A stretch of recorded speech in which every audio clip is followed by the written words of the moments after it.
Boa noite, irmãos. Graça e paz. Amém? Amém. Abra sua Bíblia em Lucas.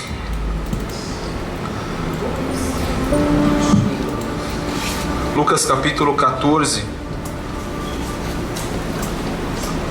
Vocês me ouvem bem? Vocês me ouvem? Amém? Então, eu não me ouvo. Estão pedindo para aumentar um pouco. Sérgio, dá uma força pra gente aqui, por favor. Lucas capítulo 14, a partir do versículo 31. Prometo ser breve nas minhas palavras, até porque hoje tem jogo do Corinthians e eu quero ir para casa lá. Os pastores aqui ficam doidos. Ele tem todo dia. Por idolatria. Apesar de ser um corintiano, Deus tem misericórdia.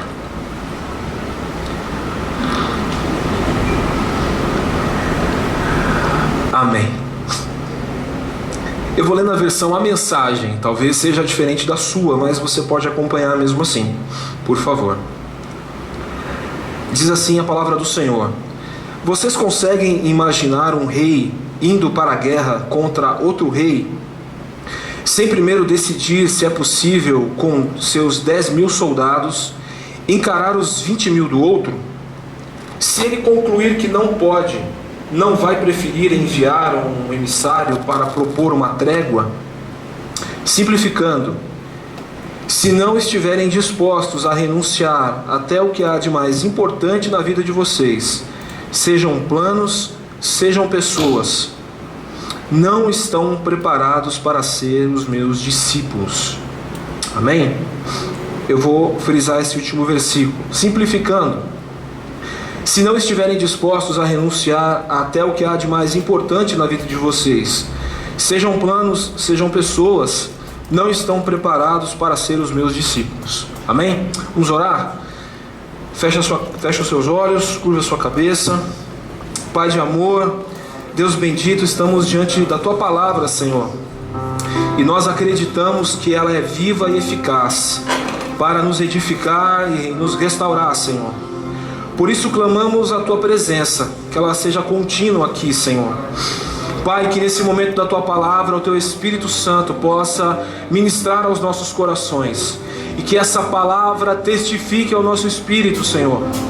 Pai, trazendo sobre as nossas vidas consolo, trazendo sobre as nossas vidas edificação, transformação, Senhor. Cremos que a Tua Palavra, ela veio para este propósito, e eu tenho certeza que nessa noite ela não vai voltar sem antes cumprir o seu propósito.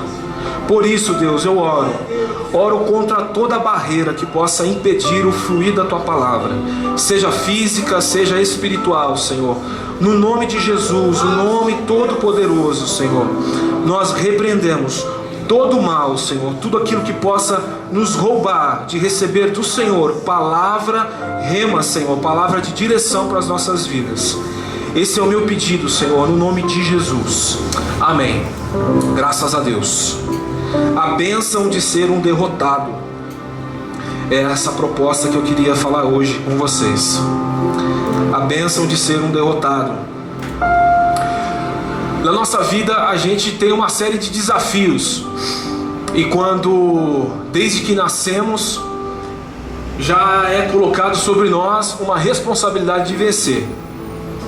Então você já nasce, você precisa vencer, você precisa sair do berço, você precisa começar a engatinhar, precisa começar a andar. E você que é pai, com certeza você já ouviu as pessoas dizendo assim: pô, mas o teu filho não vai andar logo? Seu filho, não vai sair do berço? Ou seja, desde criança, colocado sobre os nossos ombros uma responsabilidade de vencer. E aí eu venço quando criança, eu preciso vencer na vida, pegando mais ou menos o gancho daquilo que eu disse alguns dias atrás. Nós precisamos vencer, há sobre nós essa pressão absurda de estar vencendo o tempo todo. Temos a obrigação de ser um vencedor. Eu preciso vencer. Você precisa vencer na vida profissional, você precisa vencer na vida amorosa, você precisa vencer no ministério, você precisa vencer perante os seus familiares. Você precisa mostrar para eles que você foi um cara que deu certo. Então sobre nós é essa pressão de ser um vencedor. Ser um vencedor a todo tempo. Então a vida já coloca sobre nós essa responsabilidade, e as pessoas também colocam sobre nós essa responsabilidade. Essa responsabilidade de vencer a todo instante sem parar. Ninguém gosta de perder. Ninguém. Em nenhuma instância da vida ninguém gosta de perder. Todos nós gostaríamos e gostamos de experimentar a vitória, o êxito, né? A conquista. Por isso que esse mundo que a gente vive, esse mundo capitalista, esse mundo dos comerciais, onde até o remédio para dor de cabeça a pessoa está dando risada e está vencendo. Às vezes eu paro assim, vejo um comercial de dor de cabeça, a pessoa está dando risada. Eu não dou risada quando estou com dor de cabeça, gente.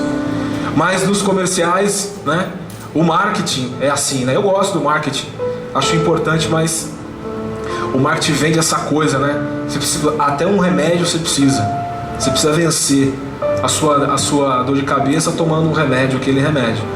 Então, ninguém gosta de perder, todo mundo quer vencer o tempo inteiro. Porque a derrota gera sobre nós angústia, medo, desconforto, lágrimas, né? E você pode ver, toda vez que você perde, a primeira coisa que bate é a incerteza em relação ao dia de amanhã. Você perdeu, aí você automaticamente já leva a sua mente para o dia de amanhã, para o futuro. E aí as suas esperanças vão embora, a sua fé se esvai, e você fica naquela ânsia de querer vencer o tempo inteiro. Irmãos, somos derrotados. E eu não estou nem dizendo isso no âmbito religioso, eu estou dizendo isso no âmbito da vida. Você com certeza já experimentou experiências amargas de derrota.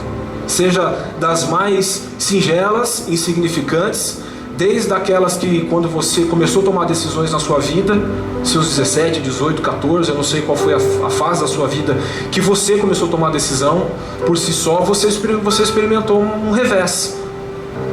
De alguma forma o seu barco naufragou, você experimentou derrotas. Então eu sei que é difícil a gente lidar com isso, é difícil a gente lidar com essas questões, mas a gente precisa entender que a derrota a gente precisa aceitar a derrota. E muitos de nós não aceitamos derrota, inclusive eu, que vos falo. O fato de não aceitarmos a derrota, a gente impede que a derrota seja um processo pedagógico de Deus para nós. Porque Deus não trabalha conosco só quando está tudo bem. E assim, a minha proposta hoje não é falar nada novo, talvez eu chova no molhado para você. Mas eu entendo que o aprendizado vem pela repetição. Eu creio nisso, que o aprendizado vem pela repetição. E eu tenho assim aprendido esses dias com Deus. Eu tenho a Clara tem 10 anos, e a Clara está naquela fase. Cadê a Clara? Tá aí? Ô filha, nós não combinamos, mas eu vou falar. Clara está naquela fase assim: filha, não pode fazer isso, não pode deixar isso aqui. Aí eu falo, aí passa 2 horas, eu falo de novo, né, filha? É verdade, ela tá dizendo, tá vendo? Eu falo, filha, de novo isso, de novo eu peguei isso aqui, mas de novo você esqueceu. E de alguns meses pra cá, todas as vezes que eu falo, Clara, de novo isso, Deus ministra o meu espírito. Isso te lembra alguma coisa? Isso te lembra alguma coisa, Fernando? Eu não deixo de reclamar, não deixo de dar bronca nela, mas todas as vezes que eu lembro a Clara de algo que ela deveria fazer, que eu desenhei para ela, que eu disse, não faça, Deus fala assim, isso te lembra algo? Isso te lembra alguém? Ela fala, lembra, Senhor? Sou eu. Ah, então tá bom. Então eu não vou falar nada novo aqui, mas eu creio que é a repetição, é o de ouvir. Por isso que eu acredito que Deus disse para Josué, medita nessa palavra dia e noite. Dia e noite. Precisamos sempre olhar os textos da Bíblia e revisitá-los na intenção de que Deus sempre nos traga algo novo. Eu creio que hoje Deus tem algo novo para falar com a gente. Nós precisamos perder essa obsessão de ganharmos sempre. Você sabe que você não vai ganhar sempre. Você já abaixou a guarda em relação a isso, mas você precisa entender que você precisa largar dessa obsessão de ganhar sempre. Tudo bem, eu perco, mas dentro de mim há uma obsessão desenfreada em ganhar tudo, em todo momento, em todo tempo. Isso não faz bem para a sua alma. Isso não faz parte dos princípios do Evangelho, da proposta do reino. Não existem. Porque o Jesus disse para o Pai: Pai, guarda os teus filhos aqui. No mundo eles vão ter aflições. E Ele disse isso para nós: tem de bom ânimo, eu venci. Que aflições são essas? As mais diversas, inclusive as derrotas, inclusive os dias maus. Irmãos, Jesus, quando Ele decidiu falar sobre essa parábola, Ele estava falando a respeito de uma questão do ser humano, que não é só o fato de perder uma batalha, como lemos aqui. Para o homem, não é simplesmente ir para uma guerra e ser derrotado na guerra. Ele não considera, nós homens não consideramos derrota somente o fato de tentarmos fazer algo e não dar certo, e lá nós literalmente quebrarmos a cara, ou tomarmos uma surra. Perder para o homem também é a renúncia. Renunciar para o homem também é uma derrota. Não é só perder literalmente. Renunciar para nós já é uma derrota, porque nós queremos sempre avançar. E Jesus enxergou isso. Então não é só a questão de vencer o adversário, é recusar, é dizer não, é renunciar. E Jesus está dizendo isso, irmãos, porque existem lutas nas nossas vidas que elas são difíceis de serem vencidas.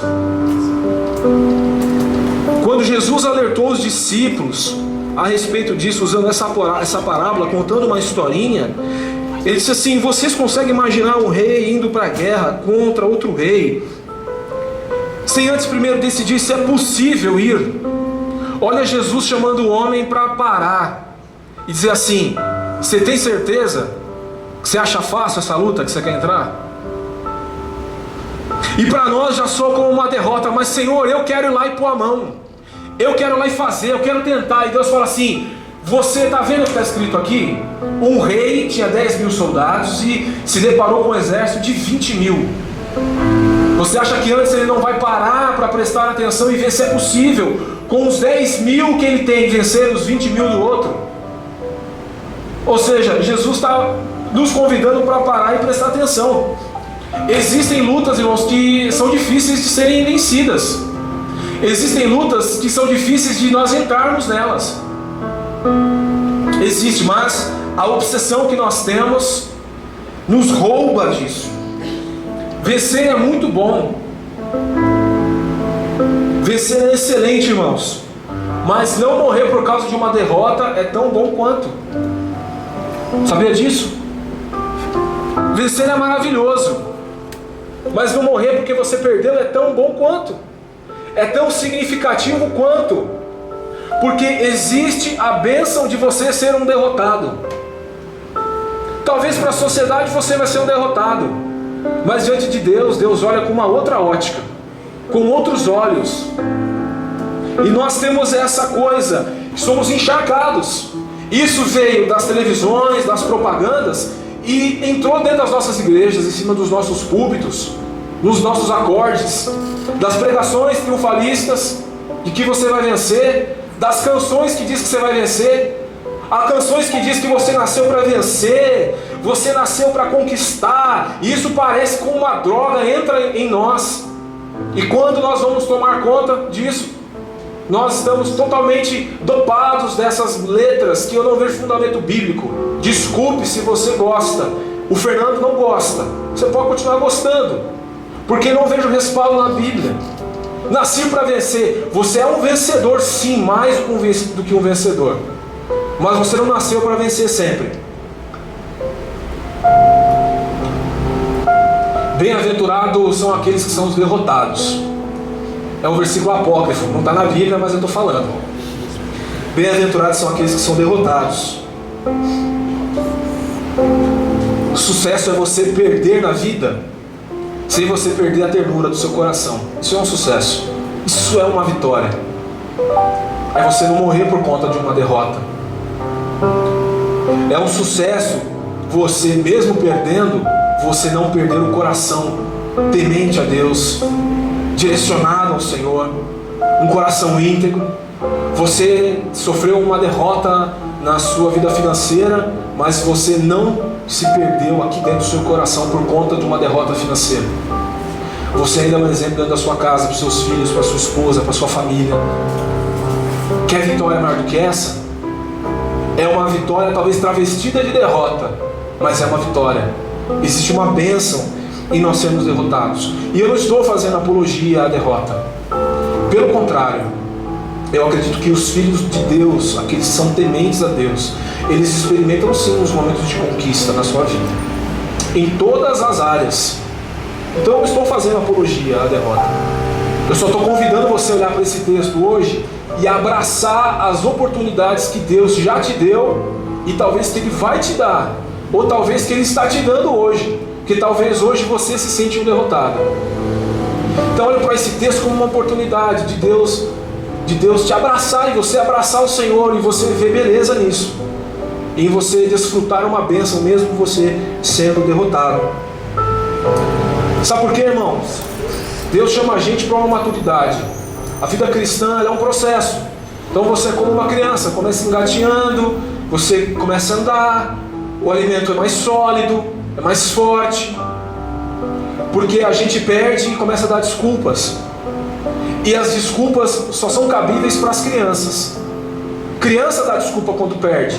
Criança, quando joga bola e perde jogo de futebol, ela dá um monte de desculpa. A chuteira que estava torta, o campinho que estava com buraco, foi o goleiro que pulou antes, a trave que se mexeu. Essas desculpas que a gente dá para a vida não cabem mais para nós.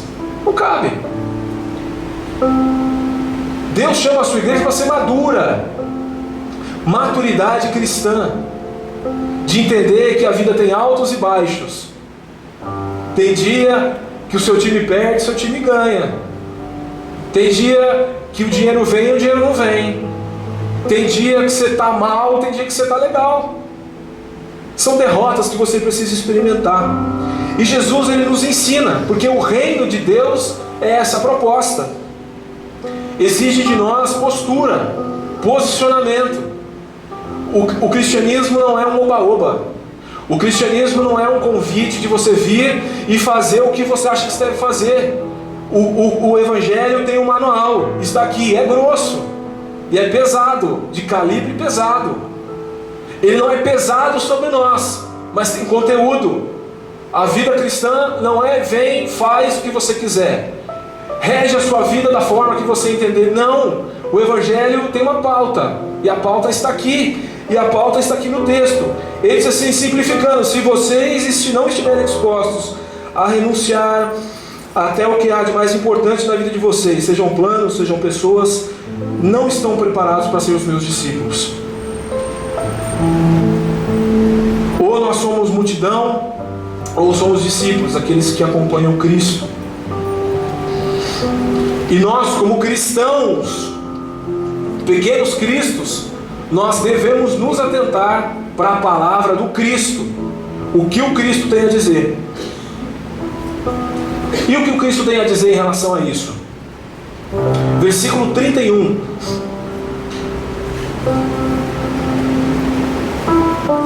Diz assim: vocês conseguem imaginar um rei indo para a guerra contra outro rei, sem primeiro decidir se é possível, com 10.000 soldados, encarar os 20.000 do outro? Primeira coisa que o texto me ensina aqui, é a única coisa que eu quero trabalhar hoje. Às vezes, irmãos, é melhor perder uma luta e ganhar a sua vida. Às vezes, em algumas batalhas, é melhor você perder a luta e ganhar a sua vida. Ganhar a sua vida. Em algumas situações é melhor você assumir que não dá conta. Não dá conta daquilo que está diante de você. É melhor você perder a luta, ganhar a sua vida, admitindo que diante de você existe uma parada que você não vai dar conta, e que você vai olhar e que você não vai ter possibilidade. Então é bem melhor você perder a luta, ganhar a vida, assumir que não pode, do que ficar protelando uma iminente derrota. Aí você fala assim, mas você vai perder, mas eu perco lá na frente, não tem problema. Não, tem problema sim. Tem problema. É melhor você admitir que você perde a luta hoje, a luta que você está travando hoje, e você ganhar a sua vida por conta disso. E você ser cabra macho. E aí eu não estou fazendo distinção de gêneros, estou dizendo comportamento. Você ser um cabra macho e falar, eu perdi, mas enquanto perco eu vou salvar a minha vida. Eu não vou me perder. Porque ele diz assim, quem é o rei que vai para uma luta sem antes saber se pode? Quem é o louco que vai dar um passo? O insano. Porque 10 mil com 10 mil já há uma grande chance de perder, se o outro exército for mais preparado. Você imaginou com um dobro. Então na vida é melhor a gente assumir que perdeu e ganhar a vida. Sabe por quê? Porque senão vem um boletão desse tamanho depois para você pagar e você não vai dar conta. Senão vai vir a fatura tão grande que você vai olhar e você vai falar assim, poxa, eu deveria ter renunciado ali. Jesus disse, aqueles que não forem capazes de renunciar pessoas e bens, não pode ser meu discípulo. Você precisa se desarmar, você precisa renunciar. E é isso que o Cristo diz aqui. Você pode ver, a gente protela a derrota, a gente perde, a gente gasta as nossas forças físicas, mentais, espirituais, emocionais, porque a gente fica dando murro em ponta de faca, e a derrota já está estampada. Volto a dizer, eu não estou dizendo que eu não estou fazendo uma apologia à derrota. Só que tem derrota, irmãos, que literalmente são escapes de Deus para nós, sabia? E às vezes a derrota está lá estampada. Você sabe que você vai perder. Você sabe. E você fica lá desgastando-se, fica lá colocando coisas e gastando energia, e você começa a orar fora de propósito, você começa a se movimentar fora do sentido correto, e você sabe que você vai perder. Por quê? Porque existem pessoas que confundem teimosia com perseverança. E aí as pessoas dão as desculpas mais cristãs possíveis. Não, irmão, eu sou perseverante. Não, você está sendo teimoso. Porque o Jesus está dizendo assim, qual é o rei que vai para a guerra sem antes saber se pode enfrentar um outro exército? Sendo que ele tem 10 e de lá tem 20. São derrotas que estão estampadas na nossa cara. Então eu prefiro perder a luta e ganhar a vida. Existem lutas que literalmente você precisa pegar as suas armas. E o que são as suas armas? Suas ideias, seu discurso, e colocar no chão, no sinal de que você renuncia. Você põe as armas no chão, literalmente, e você diz, eu não posso com isso. Eu não posso. Não posso dar esse passo, não posso enfrentar esse adversário. Mas Jesus não nos fortalece para todas as coisas? Sim, mas o Jesus está dizendo que tem lutas que não vale a pena entrar. Então na luta que Jesus disser para você, pode ir porque eu estou com você, você vai. Mas eu creio que hoje Ele não está dizendo isso. Então não me dê respostas teológicas. Aceite a palavra de Deus hoje. Põe as armas no chão. Põe o seu discurso no chão. O seu discurso não vai vencer. Sabia? Não adianta se arquitetar os discursos. Não adianta. Não vai vencer. Põe o seu discurso no chão. Põe as suas habilidades no chão. Suas habilidades não vai fazer com que você vença. Talvez a luta que você esteja enfrentando hoje. E você vai entender o que eu estou querendo dizer. Existem lutas que vale a pena ser evitada. Existem lutas que vale a pena a gente fazer assim, ó, uma trégua, um tratado de paz. Com quem? Com o adversário? Com o diabo? Com a minha sogra? Não, irmão, com você mesmo. Você mesmo fazer uma trégua para você e dizer assim: eu não vou, eu não posso ir. Não posso enfrentar essa luta sozinho. Não vou. Não vou porque do lado de lá tem um exército de 20 mil, eu estou com 10 aqui só, eu vou perder. Eu vou perder e eu vou comprometer outras coisas. Então é melhor eu não ir. Faça uma trégua. O rei dessa parábola reconheceu a superioridade do exército oponente. O que ele fez? Jesus disse ali, olha, ele parou e pensou, tenho certeza que se Jesus continuasse a parábola, ele ia continuar. E o rei disse: os meus soldados, não vamos não, porque lá tem 20 e a gente tem 10. Então eu acho que o rei nos deixou essa lição. Aí você fala assim: pô, mas isso é discurso de perdedor. Eu não acredito nisso, pastor. Amém? Amém? Se você não acredita nisso, não tem problema. Mas é o que a Bíblia está dizendo aqui pra gente. Está querendo nos ensinar. E aí você fala assim: pô, mas a pessoa que toma isso, ele é um perdedor. Não é um perdedor, ele é um vencedor. Porque ele venceu o orgulho. Porque ele venceu a prepotência. Porque ele venceu a altivez. Porque ele venceu a mania de querer ser o que ele não é diante das pessoas. Diante de uma plateia, igual briguinha de escola, sabe? Você sabe que você vai apanhar. Eu estava até avisando o pastor Mano esses dias. Você sabe que você vai apanhar na briguinha de escola. Mas por conta da turma que fica lá, vai pro pau, aí você vai. Você sabe que você vai apanhar igual uma velha, mas você vai por conta da plateia. Aí você não quer passar carão. Então a pessoa que está diante de uma luta e não encara de frente, decide baixar a guarda e dizer: eu não posso. Eu vou ter a humildade de olhar para mim e dizer assim: Senhor, eu não posso, então eu não vou nem tentar. Ele venceu o orgulho, a prepotência, a altivez. Ele é um vencedor. Ele é um bem-aventurado, ele é um abençoado. Porque ele olhou e disse: isso não é para o meu bico, não vou entrar nessa. Não vou tomar esse passo, eu não vou fazer isso. Eu não vou. Não vou. No reino de Deus, irmãos, poder não é virtude. E fracasso não é sinônimo de derrota nem de fraqueza. Pelo contrário, se você for olhar o Sermão do Monte, Jesus já começa dizendo: bem-aventurados os pobres de espírito.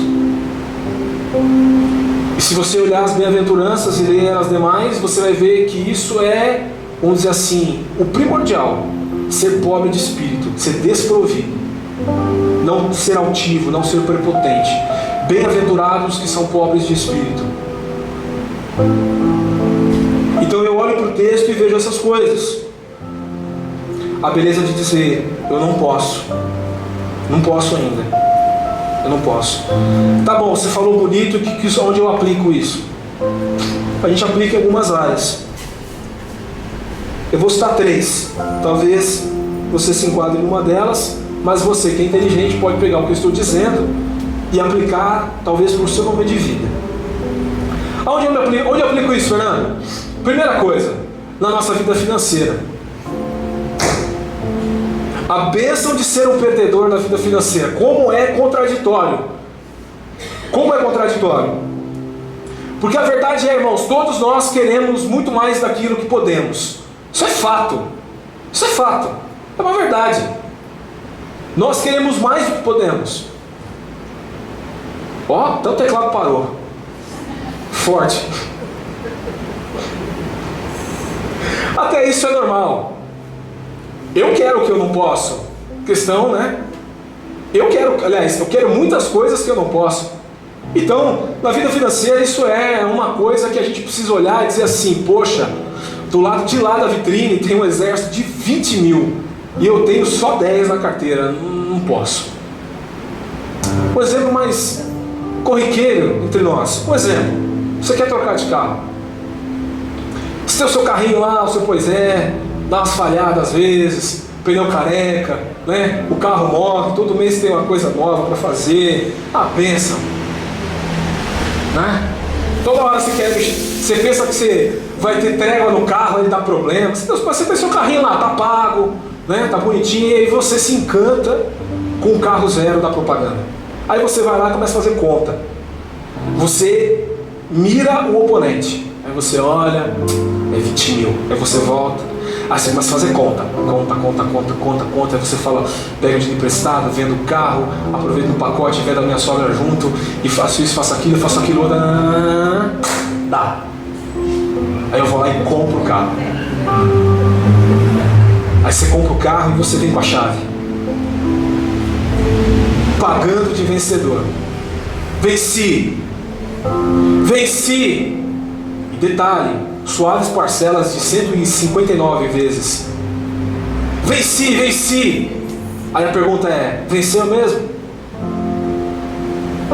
Você venceu mesmo? Eu acho que você não venceu, você vai começar a luta. Você vai começar a luta. Porque no meio do caminho pode acontecer alguma coisa.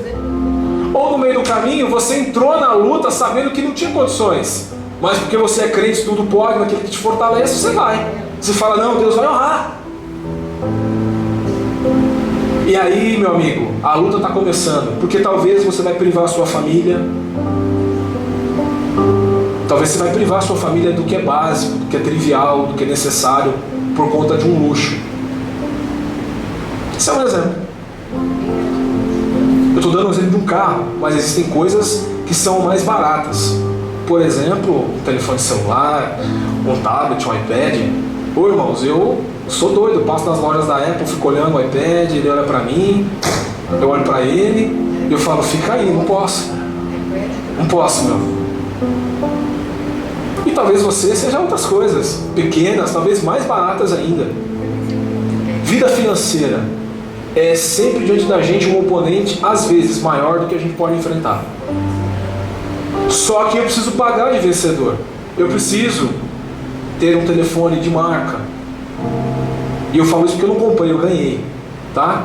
Então você precisa ter o telefone da maçãzinha. Você precisa ter o carro tal. Porque é status. E Deus talvez dizendo pra gente de uma forma mais simples possível. Uma palavra talvez da aplicação pessoal mesmo, para a sua vida, para o seu dia a dia. Olha, não entra aí não. Não entra porque você não vai dar conta disso. Mas eu vou ser um derrotado. Vou contar uma história rapidinho para vocês. Uma vez eu fui para um evento lá nos estúdios da Globo. Era um evento num prédio anexo. Eu tenho um golzinho em 2003. E aí eu falei, eu vou nesse evento aí porque eu preciso ir, né? Era do meu trabalho, eu fui. E aí eu fui com o meu golzinho, com a minha goleta. Chego lá, era um anexo do prédio da Globo. E eu parei o meu carro num valet. E aí o motorista pegou e levou para um local. E aí eu cheguei cedo. E na hora de ir embora, os meus clientes, os meus fornecedores estavam todos parados na porta do saguão do hotel, onde as pessoas iam pegar o carro. Aí a pessoa parava lá e dava a chave. Tava o negócio e eu via. Aí parava lá Jaguar, BMW, uma Evoque, uma Porsche Cayenne, enfim, carros que custam talvez a minha vida, a vida da minha família todinha, sei lá.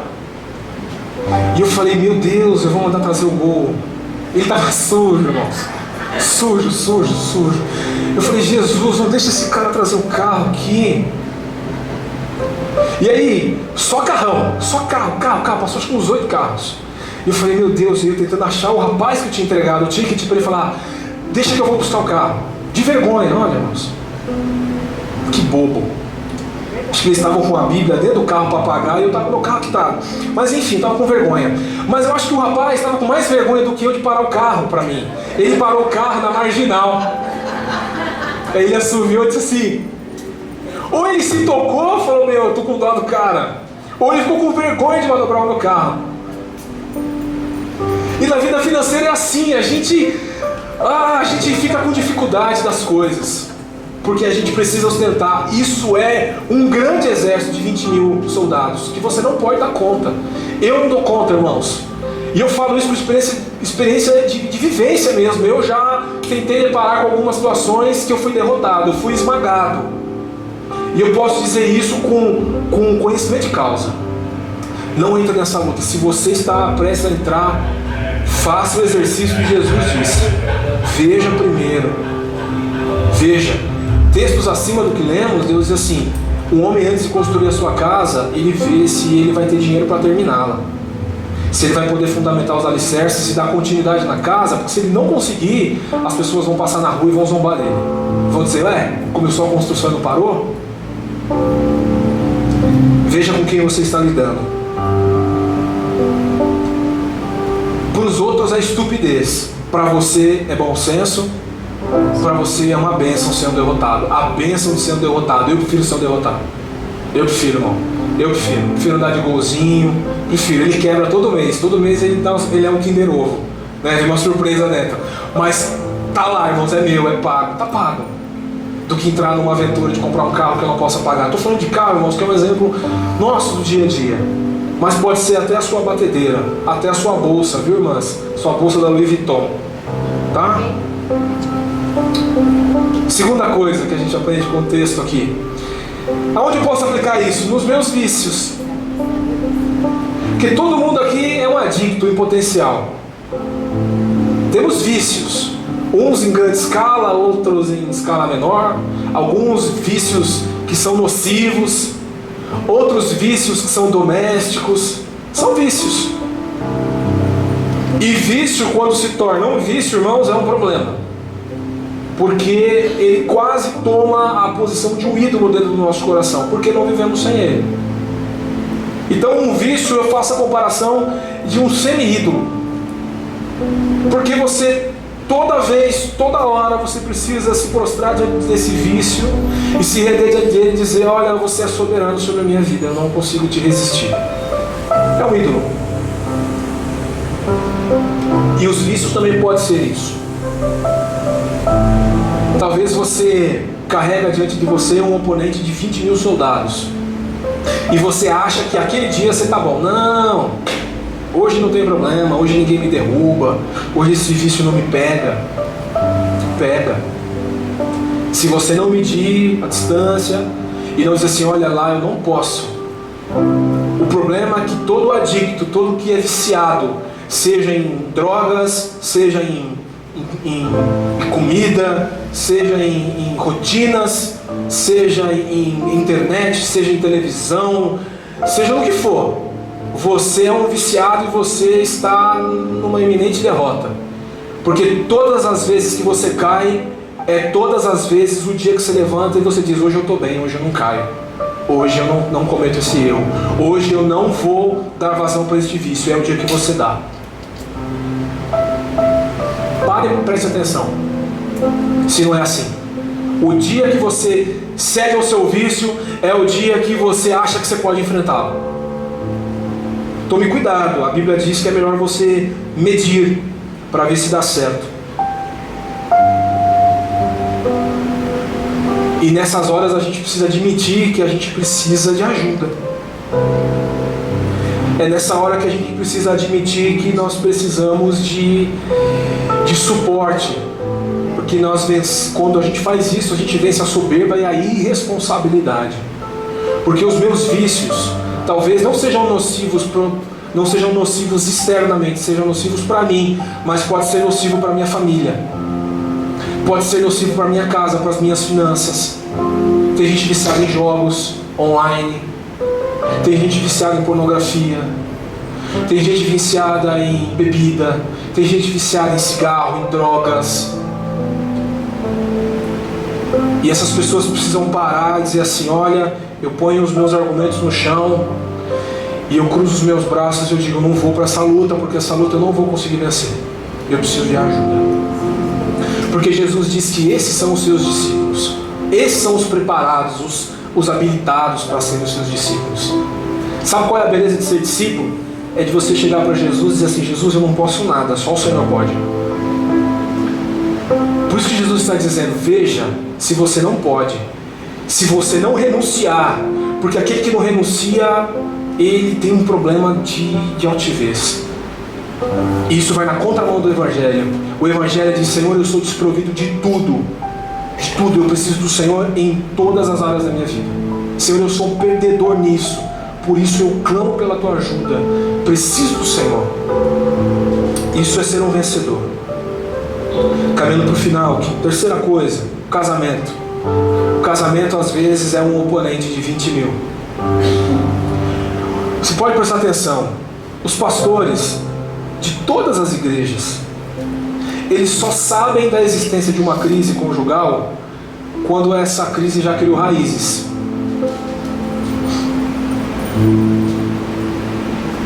Quando ela cria raízes, aí vem à tona. E enquanto isso, não. Então, os pastores sempre ficam sabendo da crise conjugal quando ela já aconteceu. Já ficou raízes, já está bem firme, solidificada. E aí os fatos chegam até os pastores. Depois que o nível de ofensa subiu, passou do verbal, foi para o físico, chegou a vez de fato. Aí nós pastores e todos os pastores de todas as igrejas têm o conhecimento. Olha, estou com crise. Eu desci a mão na minha esposa, eu agredi meu esposo, eu puxei a faca para ele. Por quê? Porque é um soldado, um oponente, 20 mil soldados de amargura, de palavras que machucam, 20 mil soldados de intolerância, 20 mil soldados de falta de compreensão, de carinho, está diante de vocês, ou de você, ou dos casais, e vocês sempre pensam que podem ir vencer isso sozinhos. Ninguém vence nada sozinho. Ninguém. Sabia? Ninguém. Por isso que Deus nos dá amigos. Nos dá amigos espirituais. Por isso que Deus constitui pastores, pessoas capazes para aconselhar, para orar, para dar uma opinião de fora. Mas os casais, às vezes é o momento a gente olhar e dizer assim: eu não posso dar conta disso, me ajuda aqui, por favor. É um soldado de 20 mil e você talvez que esteja aqui esteja querendo enfrentar sozinho. Por isso que quando chega, acabou, não tem mais o que fazer.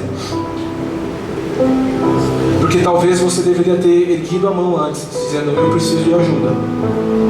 Mas nunca é possível. Então, em nome de Jesus, vença esse orgulho. Se o casamento te cabe nessa palavra, vença esse orgulho. Está com problema? Peça ajuda. Diga: olha, eu preciso de ajuda. Eu preciso de ajuda, eu não estou conseguindo resolver isso sozinho. Eu tenho orado, mas eu preciso de ajuda. Porque Deus usa pessoas também. Principalmente as pessoas. Deus usa as pessoas, às vezes para te dar uma palavra tão simples, às vezes não é nem a resposta que você quer ouvir, mas às vezes é uma palavra no meio de uma conversa. Clique, vai acender a luz, vai te dar o norte. É bem melhor. É melhor você fazer isso do que você jogar fora aquilo que você demorou tanto tempo para investir. Tanto tempo você gastou, irmãos. Você namorou, você levou para tomar sorvete, deixava no ponto, levava em casa, noivou, aí a sogra veio junto, o sogro veio, o cunhado veio junto. Você investiu. Você investiu amor para jogar fora por conta de 20 mil soldados que se levantaram diante de você. Então é hora de você olhar e falar: eu tenho 10 aqui, 20 ali. Olha, galera, não vamos pedir ajuda. Peça ajuda. Peça ajuda, vale a pena. Vale a pena pedir ajuda naquilo que você gastou tempo para investir. Vale a pena. Quarta e última coisa: sua baixa autoestima. Aí eu falo assim: quem tem baixa autoestima aqui? Eu talvez vou dizer que ninguém. Porque é algo que a gente carrega dentro de nós. A gente vive nessa mania de estar sorrindo 24 horas por dia. Perguntam para você: tá bem, tá tudo bem, tudo lindo, tudo maravilhoso. E você tá lá enfrentando 20 mil soldados da cultura do sorriso, do estar bem sempre. Crente não tem problema. Se eu tiver problema, vão olhar direito, não vão olhar legal para mim. Pensou eu, Fernando, dizer: olha, eu tenho um baita de um problema.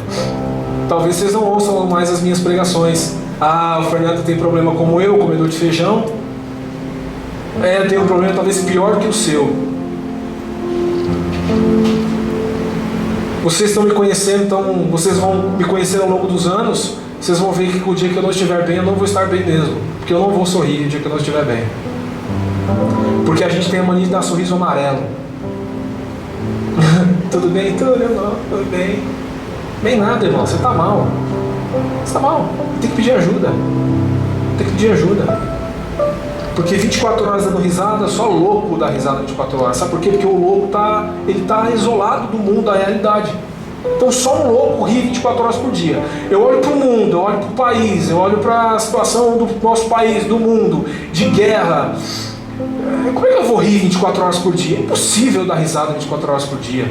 Então, você fica protelando, baixar o seu sorriso, porque você tem medo de quando deixar de sorrir, as pessoas perceberem que você não está bem. De que você tem um problema de baixa autoestima por alguma situação. É tempo de você pedir ajuda. É tempo de você pedir ajuda e dizer, olha, eu não posso com isso. Não posso com isso. Está na hora de você fazer um acordo de paz com você mesmo, dizer, eu não vou ficar sorrindo à toa, vou voltar a sorrir, mas antes eu vou pedir ajuda. Simplificando, se não estiverem dispostos a renunciar até o que há de mais importante na vida de vocês, sejam planos, sejam pessoas, não estão preparados para ser os meus discípulos. Proposta de Deus para nós hoje: armas no chão, argumentos no chão, planos no chão, estratégias no chão. No chão, nessas suas possibilidades, veja se você é capaz, veja se nessa batalha Deus vai com você. Deus é vencedor, vai na frente das minhas batalhas, atravessa os inimigos, arranca a cabeça deles. Jesus, que evangelho a gente está vivendo. Irmãos, esse não é o evangelho que eu vivo. Desculpe se eu frustro você.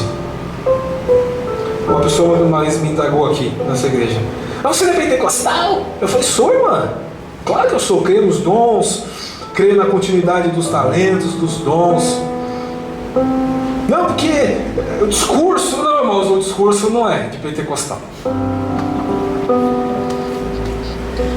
E não é esse evangelho que eu vivo. O evangelho que eu vivo é o evangelho do mundo real. O evangelho que Deus diz: olha, vocês vão ter aflição no mundo. Pai, eu não peço que os tire do mundo, mas livre-os do mal. E é esse evangelho de Jesus falar para nós assim: olha, filhote, lindo do papai, guti-guti do papai aqui, não vai para essa guerra, por favor. E assim, como pentecostal que sou, então eu vou dar uma palavra que eu creio que seja uma palavra de Deus para vocês e para alguns que estão aqui. Não entrem nas lutas que estão diante de vocês. Agora não. Agora não é o momento. Você vai olhar e você vai falar: é maior do que eu agora, então eu não posso ir. Vai ter o tempo certo você entrar nessa luta, mas hoje não é o momento certo. Baixe as suas armas, os seus argumentos de: Senhor, eu não posso ir, e mesmo não podendo ir, e talvez me frustrando ou decepcionando pessoas, eu prefiro perder essa luta e ganhar a minha vida. E não é só a sua vida física, é a sua vida espiritual, é a sua vida moral. É melhor você perder a luta e ter a sua moral. É melhor você perder a luta e ter o seu casamento. É melhor você perder a luta e você ter o seu emprego e ter as suas finanças em dia. É melhor você perder a luta e você ter a sua autoestima em dia, equilibrada. É melhor você perder a luta e você ter comunhão com Deus. Não adianta você ganhar suas lutas e estar afastado longe do Pai. Eu prefiro ser um perdedor. Então, se você prefere também assim ser um perdedor, volte para sua casa, leia esse texto quantas vezes for necessário e diga: Senhor, eu quero ser esse perdedor, que é melhor assim. Feche seus olhos, curva sua cabeça. Pai de amor, Senhor, ministramos a Tua palavra, Senhor, e eu tenho certeza que ela foi assertiva nessa noite. Eu tenho convicção, Pai, de que o Senhor falou a corações aqui. Não sei de quantos, mas o Senhor falou, porque o Senhor é quem nos dá a palavra. Então eu te peço, Deus, que essa verdade permeie o nosso coração. Senhor, leva-nos ao equilíbrio, ao bom senso, de entendermos que existem lutas que para nós é melhor não entrarmos, e tratarmos de acalmar o nosso coração e dizer: Senhor, não quero, não vou lutar, pelo bem da minha casa, pelo bem da minha família, pelo bem da minha comunhão com o Senhor, pelo bem da minha vida espiritual com o Senhor, da minha comunhão com o Senhor, do meu caminhar com o Senhor. Pai, eu não vou nessa luta. Como é bom, Senhor, sermos honestos, sermos literalmente aqueles que reconhecem as suas fraquezas e dizer: Senhor, eu não posso, mas o Senhor pode, mas no momento certo, agora não. Em nome de Jesus, ministra os corações dessa noite, meu Pai. No nome de Jesus, ministra a Tua palavra. É o que eu te peço, te agradeço, no nome de Jesus. Amém. Deus abençoe.